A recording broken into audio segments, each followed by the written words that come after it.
ವೀಕ್ಷಕರೇ, ಬೀಟ್ರೂಟು ನಮ್ಮ ಆರೋಗ್ಯಕ್ಕೆ ತುಂಬಾ ಒಳ್ಳೆಯದು ಅಂತ ನಮಗೆಲ್ಲರಿಗೂ ಗೊತ್ತಿರೋ ವಿಷಯನೇ.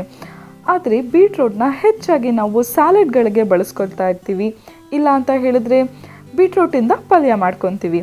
ಆದರೆ ಇವತ್ತು ಬೀಟ್ರೂಟಿಂದ ಹೇಗೆ ದೋಸೆ ಮಾಡ್ಕೊಬೋದು ಅನ್ನೋದನ್ನ ತೋರಿಸ್ಕೊಡ್ತೀನಿ. ನೀವು ನೋಡ್ತಾ ಇದ್ದೀರಾ ವಿಜಯ ಕರ್ನಾಟಕ. ಈ ಬೀಟ್ರೂಟ್ ದೋಸೆ ತಿನ್ನೋದ್ರಿಂದ ಹೃದಯದ ಆರೋಗ್ಯ ಚೆನ್ನಾಗಿರುತ್ತೆ. ಅಕಸ್ಮಾತ್ ಆಗಿ ಆಗುವಂತಹ ಹಾರ್ಟ್ ಅಟ್ಯಾಕು ಇಲ್ಲ ಸ್ಟ್ರೋಕ್ ಆಗಿರ್ಬೋದು, ಆ ಸಾಧ್ಯತೆಗಳನ್ನು ಕಮ್ಮಿ ಮಾಡುತ್ತೆ. ಯಾಕೆಂದರೆ ಇದರಲ್ಲಿ vitamin A, vitamin B, vitamin C ಮತ್ತು ವಿಟಮಿನ್ ಇ ಹೆಚ್ಚಾಗಿದೆ.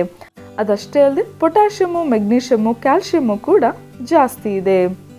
ಬನ್ನಿ ವೀಕ್ಷಕರೇ, ಇದನ್ನು ಹೇಗೆ ಮಾಡೋದು ಅಂತ ನೋಡೋಣ. ಮೊದಲು ಅರ್ಧ ಕಪ್ಪಷ್ಟು ಕಡಲೆ ಹಿಟ್ಟನ್ನು ಹಾಕೊಳ್ಳೋಣ. ಆಮೇಲೆ ಅರ್ಧ ಕಪ್ಪಷ್ಟು ಹುರಿದಿರುವಂತಹ ಓಟ್ಸ್ನ ಪುಡಿ ಮಾಡಿದ್ದೀನಿ, ಅದನ್ನ ತಗೊಂಡಿದ್ದೀನಿ. ಇದಕ್ಕೆ ಒಂದು ಚಿಟಿಕೆ ಅಷ್ಟು ಇಂಗು, 1 ಸ್ಪೂನ್ ಅಷ್ಟು ಅಜ್ವಾಳ್ ಅಂದರೆ ಓಂ ಕಾಳು, ಅರ್ಧ ಸ್ಪೂನ್ ಅಷ್ಟು ಅರಿಶಿನ ಮತ್ತೆ ಅರ್ಧ ಕಪ್ಪಷ್ಟು ಕೊತ್ತಂಬರಿ ಸೊಪ್ಪು ಸಣ್ಣದಾಗಿ ಹೆಚ್ಚಿಕೊಂಡಿರೋದನ್ನ ಹಾಕೊಳ್ತಾ ಇದ್ದೀನಿ. ಇದಾದ್ಮೇಲೆ ರುಚಿಗೆ ತಕ್ಕಷ್ಟು ಉಪ್ಪನ್ನ ಹಾಕೊಬೇಕು. ಆಮೇಲೆ 2 ಬೀಟ್ರೂಟ್ನ ನಾನು ಚೆನ್ನಾಗಿ ಮಿಕ್ಸಿ ಮಾಡ್ಕೊಂಡಿದ್ದೀನಿ, ಯಾಕೆಂದರೆ ದೋಸೆ ಹಿಟ್ಟಿಗೆ ಚೆನ್ನಾಗಿ ಹೊಂದ್ಕೊಳ್ಳಿ ಅಂತ.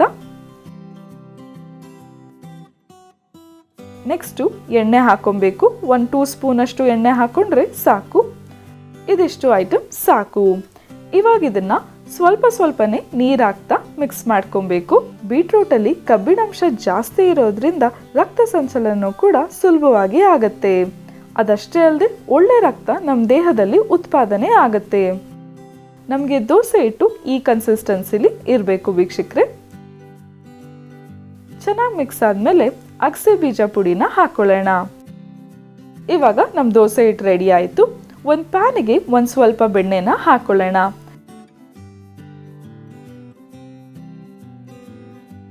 ಬೆಣ್ಣೆ ಕರಗಿದಂಗೆನೆ ದೋಸೆ ಹಿಟ್ಟನ್ನ ನಾವು ಪ್ಯಾನ್ ಮೇಲೆ ಹಾಕೊಬೋದು.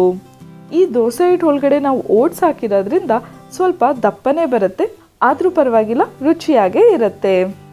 ಈ ದೋಸೆ ರುಚಿನ ಇನ್ನೊಂದು ಸ್ವಲ್ಪ ಜಾಸ್ತಿ ಮಾಡ್ಕೊಳ್ಳೋದಕ್ಕೆ ಹೆಚ್ಚಿಕೊಂಡ ಈರುಳ್ಳಿ,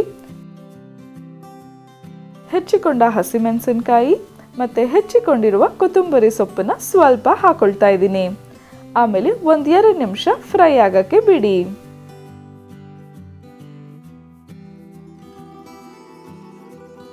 ಒಂದು 2 ನಿಮಿಷ ಆದಮೇಲೆ ನೀವು ಇದನ್ನ ಟರ್ನ್ ಮಾಡ್ಬೋದು.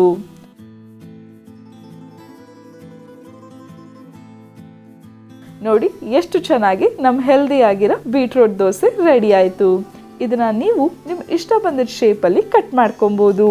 ಈ ದೋಸೆನ ಬೆಳಗ್ಗೆ ಬ್ರೇಕ್ಫಾಸ್ಟಿಗಾದರೂ ತಿನ್ಬೋದು, ಇಲ್ಲ ಅಂತ ಹೇಳಿದ್ರೆ ಈವ್ನಿಂಗ್ ಸ್ನ್ಯಾಕ್ಸಿಗಾದರೂ ತಿನ್ಬೋದು. ನೋಡಿದ್ರ ವೀಕ್ಷಕರೇ, ಡಿಫ್ರೆಂಟ್ ಆಗಿ ಮತ್ತು ಹೆಲ್ದಿಯಾಗಿ ಎಷ್ಟು ಚೆನ್ನಾಗಿ ದೋಸೆ ಪ್ರಿಪೇರ್ ಮಾಡ್ಕೊಂಡ್ವಿ. ನೀವು ಕೂಡ ಟ್ರೈ ಮಾಡಿ ನೋಡಿ. ಮುಂದಿನ ಸಂಚಿಕೆಯಲ್ಲಿ ಇನ್ನೊಂದು ಟಿಪ್ಸ್ ಬಗ್ಗೆ ತಿಳಿಸ್ಕೊಡ್ತೀನಿ. ಈ ವಿಡಿಯೋ ಇಷ್ಟ ಆದಲ್ಲಿ ಲೈಕ್ ಮಾಡಿ, ಕಮೆಂಟ್ ಮಾಡಿ, ಶೇರ್ ಮಾಡಿ. ಇನ್ನು ವಿಜಯ ಕರ್ನಾಟಕ ಚಾನೆಲ್ನ ಸಬ್ಸ್ಕ್ರೈಬ್ ಮಾಡಿಲ್ಲ ಅಂದರೆ ಸಬ್ಸ್ಕ್ರೈಬ್ ಮಾಡೋದಕ್ಕೆ ಮರಿಬೇಡಿ.